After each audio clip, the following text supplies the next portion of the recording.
All right, guys, we are going to read chapter 20 today, The Hour of Triumph. And so when we finished our last chapter, there had been an announcement that Wilbur and Mr. Zuckerman were going to win a prize, some sort of grand announcement that was going to be in center stage.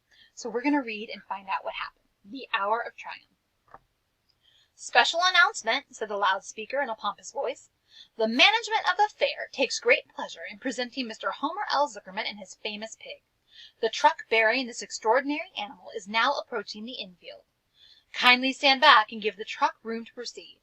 In a few moments the pig will be unloaded in the special judging ring in front of the grandstand, where a special award will be made. Will the crowd please make way and let the truck pass? Thank you. Wilbur trembled when he heard this speech. He felt happy but dizzy. The truck crept along slowly in low speeds.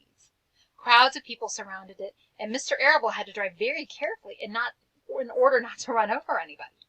At last he managed to reach the judges' stand. Avery jumped out and lowered the tailgate. I'm scared to death, whispered Mrs. Zuckerman. Hundreds of people are looking at us. Cheer up, replied Mrs. Arable. This is fun. Unload your pig, please, said the loudspeaker. All together now, boys, said Mr. Zuckerman. Several men stepped forward from the crowd to help lift the crate. Avery was the busiest helper of all.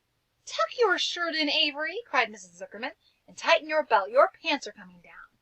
Can't you see I'm busy, replied Avery in disgust. Look, cried Fern, pointing. There's Henry. Don't shout, Fern, said her mother, and don't point. Can I please have some money, asked Fern. Henry invited me to go on the Ferris wheel again, only I don't think he has any money left. He ran out of money. Mrs. Arable opened her handbag. Here, she said, here's 40 cents. Now don't get lost and be back at our regular meeting place by the pig pen very soon. Fern raced off, ducking and dodging through the crowd in search of Henry. The Zuckerman pig is now being taken from the crate, boomed the voice of the loudspeaker. Stand by for an announcement. Templeton crouched under the straw at the bottom of the crate. What a lot of nonsense, muttered the rat. What a lot of fuss about nothing. Over in the pig pen, silent and alone, Charlotte rested. Her two front legs embraced the egg sack. Charlotte could hear everything that was said on the loudspeaker. The words gave her courage. This was her hour of triumph. As Wilbur came out of the crate, the crowd clapped and cheered. Mr. Zuckerman took off his cap and bowed. Lurvy pulled his big handkerchief from his pocket and wiped the sweat from the back of his neck. Avery knelt in the dirt by Wilbur's side, busily stroking him and showing off.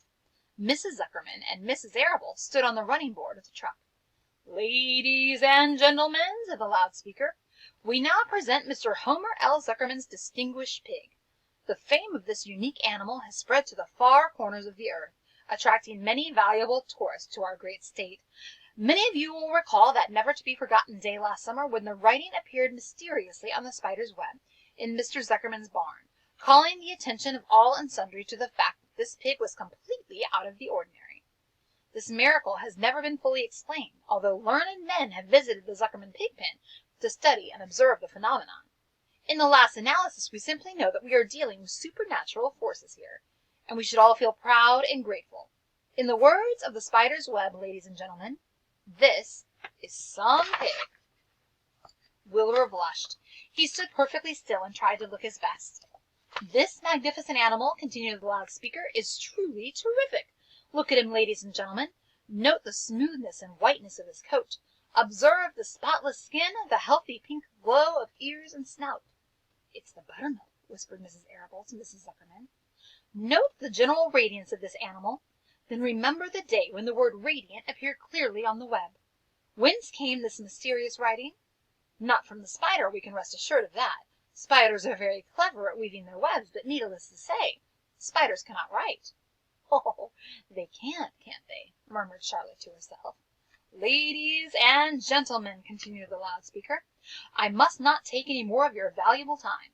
On behalf of the governors of the fair, I have the honor of awarding a special prize of $25 to Mr. Zuckerman, together with a handsome bronze medal suitably engraved in token of our appreciation of the part played by this pig, this radiant, this terrific, this humble pig, in attracting so many visitors to our great county fair. Wilbur had been feeling dizzier and dizzier through this long complimentary speech. When he heard the crowd begin to cheer and clap again, he suddenly fainted away. His legs collapsed, his mind went black, and he fell to the ground unconscious. "What's wrong?" asked the loudspeaker. "What's going on, Zuckerman? What's the trouble with your pig?" Avery was kneeling by Wilbur's head, stroking him.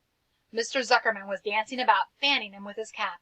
"He's all right," cried Mr. Zuckerman. "He gets these spells. He's modest and can't stand praise." "Well, we can't give a prize to a dead pig," said the loudspeaker. "It's never been done." "He isn't dead," hollered Zuckerman. "He's fainted. He gets embarrassed easily. Run for some water, Lurvy."